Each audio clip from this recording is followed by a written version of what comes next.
I believe in America. I believe in the people of this country. Every time there's a recession, I think all the naysayers, they come forth and they say how America is dead and how America, is a failed formula. The naysayers that motherfuck this country, I really invite them to move to China.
Hi, I'm Bert Baker from Baker Drivetrain. The next two video segments are going to detail what's involved to install the DD6 transmission and the OD6 transmission. I get the question quite often, why do I need a 6-speed transmission? And the litmus test for that is really easy.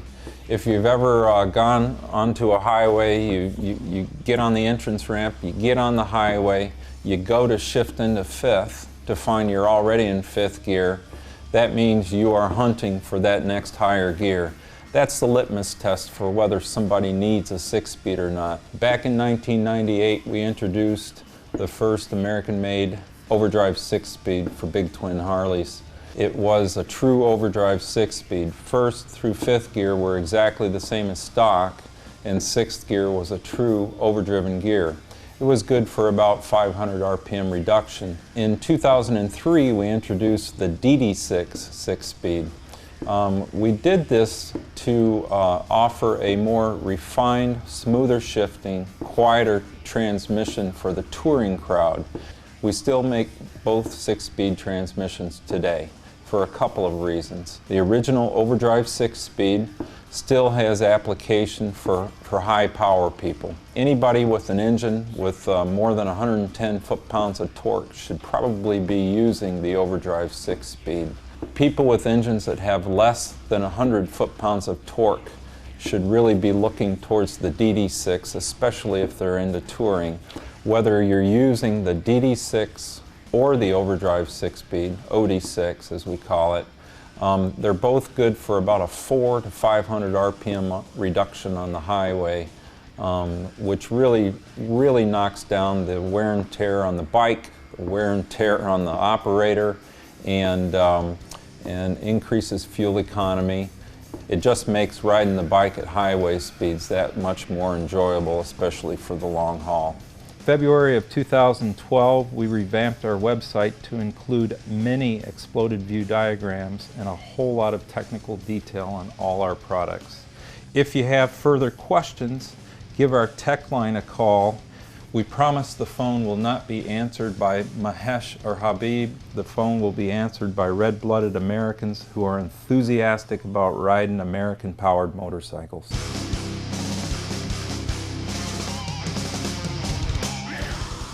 Hi, I'm Bert Baker, Baker Drivetrain. Today we're going to install a DD6 transmission in this 2002 Road King. The bike has the stock 5-speed in it. The primary drive, the starter, the right side exhaust has all been removed. The complete job to remove the existing 5-speed and install a 6-speed is probably about a 5-hour job. The actual transmission part of it, in other words, the removal of the stock transmission and the reinstallation or the installation of the new transmission, the 6-speed, is about a 30 to 45 minute job, believe it or not. So that means there's a good 4 hours spent in removing the primary drive, the starter, the exhaust, all the claptrap that prevents you from gaining access to the actual transmission. Okay, so left side transmission removal. I'm going to go ahead and remove the drive pulley.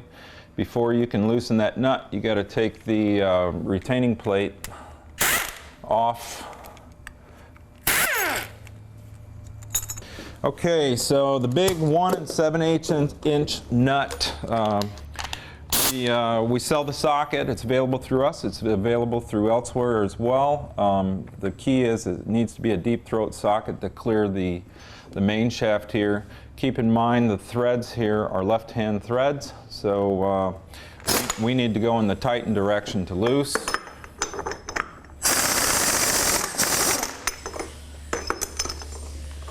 Okay, got that nut off. With that nut off, you go ahead and grab on the pulley, pull it off, set it aside. I like to tuck the belt behind the main shaft there just to get it out of the way. While I'm over here, I'm going to go ahead and remove the retaining ring from the ratchet pawl, as well as the centering pin for the ratchet pawl.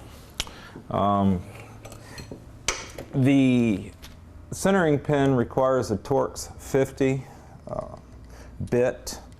Sometimes I can't find my Torx 50 bit, so I can improvise with a 1/4 inch Allen bit. Okay, there's the centering pin. I'm going to go ahead and remove this teeny weeny retaining ring. I spread it wide open and got it out of there. It's not going to be reused. The washer here will be reused, and we'll touch on that at a later time. Okay, the next step is to remove the inner bearing race. Harley's used this style inner bearing race from 1985 to 2006. It worked well. One of the shortcomings is under higher power applications or higher mile applications, this bearing will walk. Typically it walks inboard. And you will know it when it's walked when you go to try to put this tool on to allow you to remove the race. As you can see, the tool won't go on behind the race to allow you to grab and draw it off. So I have a little trick I'm going to show you on the other side that will allow you to get this off. One of the common ways in the field for people to get these off is to take a cutoff wheel, make a little incision there across there, and effectively crack it in half and allow you to draw it off. The problem with that is quite often the cutoff wheel goes into the main shaft, carves a big line in the main shaft, and then the main shaft from that point is junk and can't be reused or resold or whatever. So with that, let's go over to the other side, continue the removal of the 5-speed transmission from the right side. I'm going to start the gear set removal process from the right side by removing the oil spout to get it out of the way. It'll give us clearer access to remove the top cover and then the pillow block shift drum assembly that resides right under the top cover.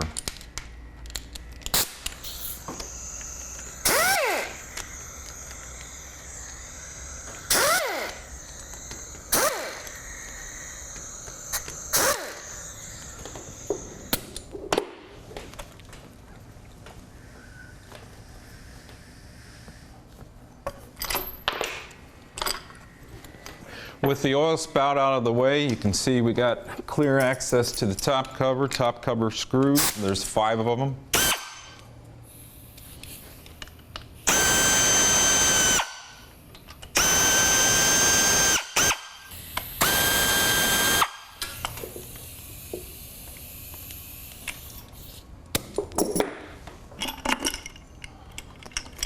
Get that top cover out of the way, make sure and take the gasket with it.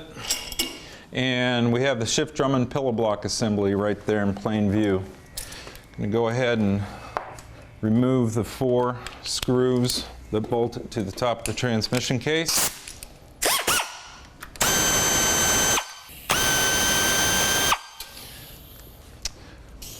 I'm going to go ahead and pull those 4 screws out just to make my life easier.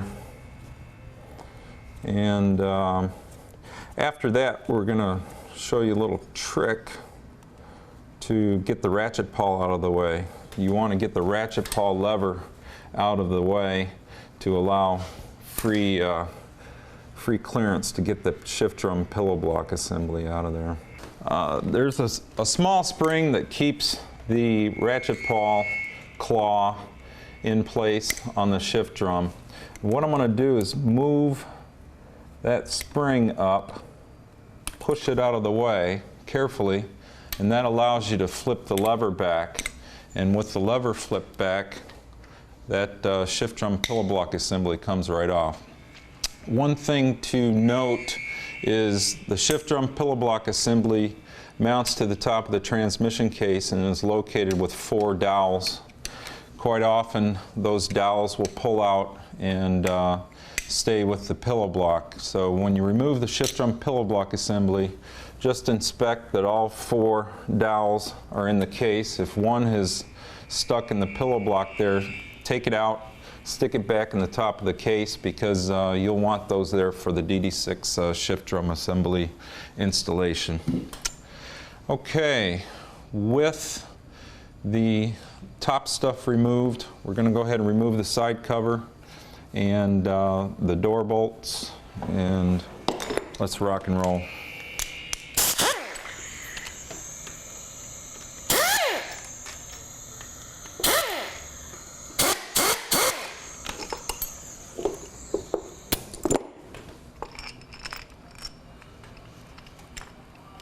Take the side cover assembly, which is the clutch actuator and the gasket, off the door. This is the throwout bearing and slinger assembly. Go ahead and remove that as well.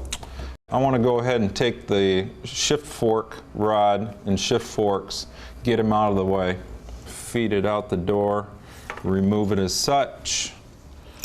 Take the forks, there's 3 of them, get them out of the way. Another thing you want to do at this time is go ahead and remove the speed sensor. The DD6 builder's kit comes with a shim that goes underneath that speed sensor that spaces it out correctly relative to the gear teeth that trigger that sensor. A thing to keep in mind is the proximity of the end of the sensor relative to the gear teeth needs to be about 40 to 60 thousandths for correct speedometer function. If you were to reinstall the speed sensor without the shim provided with a DD6 kit, the end of that sensor would contact the gear teeth that's going to wipe out and destroy your speed sensor. So while we're thinking about it, let's just get it out of the way right now. And it's an O-ring slip fit, and so once you remove that screw, you just work it out of the hole, set it aside, put the screw over here, and it's all staged for reinstallation. At this time, we're going to go ahead and remove the door bolts. There's 6 of them.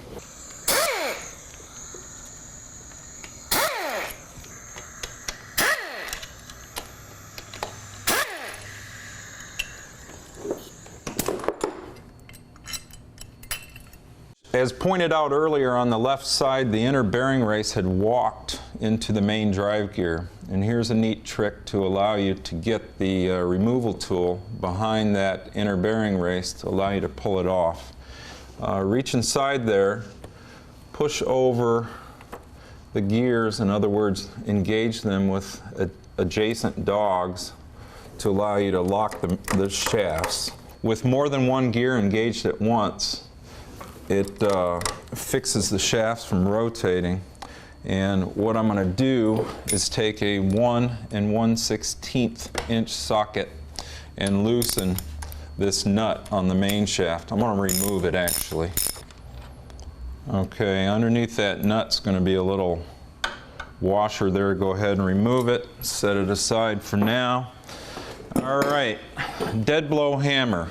I love dead blow hammers. They're gentle, but they exact a nice force. And in this case, we're going to tap the end of that main shaft to move it over, which will allow us the room to get the removal tool underneath or behind that inner bearing race. And you'll see the amount of threads sticking out of that bearing. What I want to do is I want to force with the dead blow hammer that main shaft inward, roughly 3/16 to 1/4 of an inch. Okay, you can see that the main shaft has moved. It's shifted over to the left. With that, we'll go back over to the left side, and we'll use our inner bearing race removal tool, get that inner bearing race out of the way. Okay, I have the inner bearing race removal tool. Before using this tool, I like to go ahead and put some anti-seize or WD-40, whatever you got on these threads, because these threads work really hard. The race has a significant amount of press onto the main shaft. Previously, you saw that we were unable to get the race removal tool behind that race by using the trick on the right side and forcing the main shaft out slightly. It allowed us to get the tool on here, and then it allows us to remove the inner bearing race.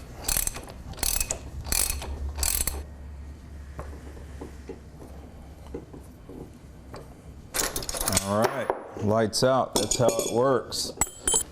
Continuing with the gear set removal process, I'm going to take my dead blow hammer, reach across the bike, tap the end of the main shaft to knock the trap door off the case dowels. And when it gets off the dowels, you'll know it becomes loose like this. You go ahead and draw the gear set out. That's what's known as a cartridge style gear set. The shafts and gears are all mounted to this trap door assembly. One thing to note, the right side dowel here, it's a 5/16 split pen dowel, often comes out with the trap door. And so you're going to want to remove that from the trap door, reinstall it in the case when you get ready to install the DD6. Okay, with the gear set removed, the ratchet pawl, you rotate it down, it'll slide out like so. Boom, ratchet pawl's out of the way. The last step in the gear set removal process is to draw the main drive gear out of the left side bearing. To do that, we have tool A, as we call it. It's a plate, and the first step is to mount this plate to the right side of the case, and you use a couple of the threaded trapdoor holes here to retain the plate. You can just thread these screws in by hand because the force is going to be in that direction. The screws just kind of need to hold it in place. This plate has a recess in it, a hex-shaped recess in it, such that when you run this draw bolt through, the hex, the female hex, sits and holds your right side in place. So on the left side, in a minute, when we're over there, we can focus on the left side and work in the wrench on the left side to draw that main drive gear out. And with that, let's move over to the left side.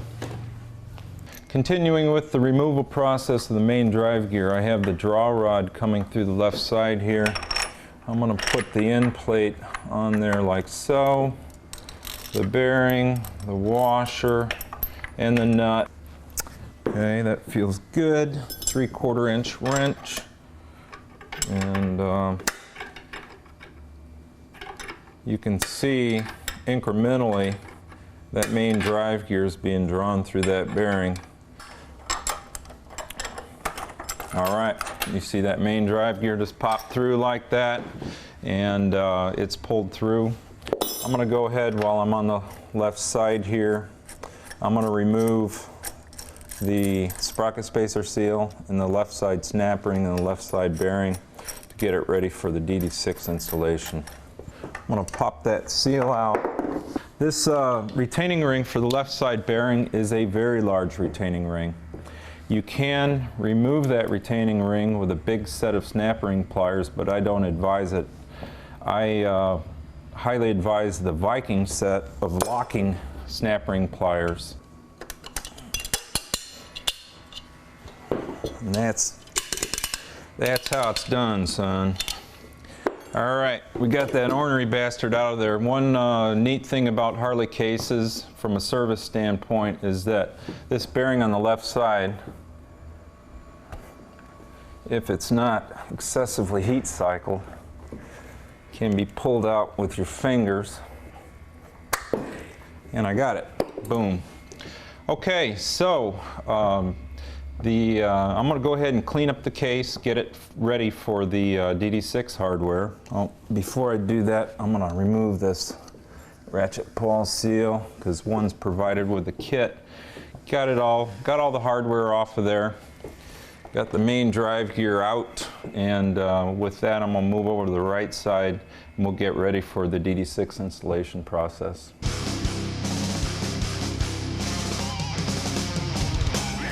The first special moment, the aha moment for Baker Drivetrain was in August of '97. I put the very first prototype in the bike. I ran it down the road. I remember specifically, I shifted through the gears. I went first, second, third, fourth, fifth, and then it was like the magic moment. Will this thing shift in the sixth? If it does shift in the sixth, is it going to blow up? Am I going to die? And so I went click or snick. I went from 5 to 6, and it purred like a kitten. It did exactly what it was supposed to do. That was in August of '97. We sold our first transmission in the summer of 1998 after the blurb hit Hot Bike magazine. Ron Sims called up, and I was not as familiar with the industry as Bert. But I was vaguely, that rung a bell just a little bit. So I called Bert at work at GM. I said, this guy named Ron Sims from Bay Area Custom Cycles called. Does that sound familiar to you? He's like, holy shit, Ron Sims called. Are you kidding me? Ron, are you sure you got that right? I'm like, yeah, I got it right. Geez, oh Pete, what do you think I am? And he wanted to buy one for a customer of his named Matt Turnipseed. So our first sale was to Matt Turnipseed through Ron Sims at Bay Area Custom Cycles. We were both working for General Motors. I would come home in the evening. Lisa would have the production schedule for me. She had actually left General Motors when things started taking off and the production schedule started getting huge. I'd come home from work and I'd say, okay baby, what am I building today? She'd say, okay, you got to build a 701V, you got to build a 701P. You have to build both of them tonight because last night you only built one. Bert was building transmissions nights, weekends, whenever he could, trying to keep up, but he couldn't keep up. The list kept growing. We kept having the discussion of, when would be the right time for Bert to leave General Motors as well, because it was one thing for me to leave with the safety net of being able to go back. If Baker Drivetrain didn't work out, it was quite another for both of us to leave, because then we've given up our benefits, we've given up our income. We had 4 kids, we had a mortgage, we had a dog, and we had to succeed. Eventually, the Baker business got big enough that it was too much risk to ignore. It was too big to ignore and manage part-time, and he left GM in early June of 1999. There were naysayers, that would say, Bert, you can't start a transmission company in your basement. What the hell are you thinking? Are you dreaming? And but it was also, Lisa and I also have a defect. When somebody tells us that it can't be done, that's like a challenge. It's like, well, damn it, I'm going to make it happen. If you tell me it can't be done, I'm going to prove you wrong. We proved a lot of people wrong in the early days.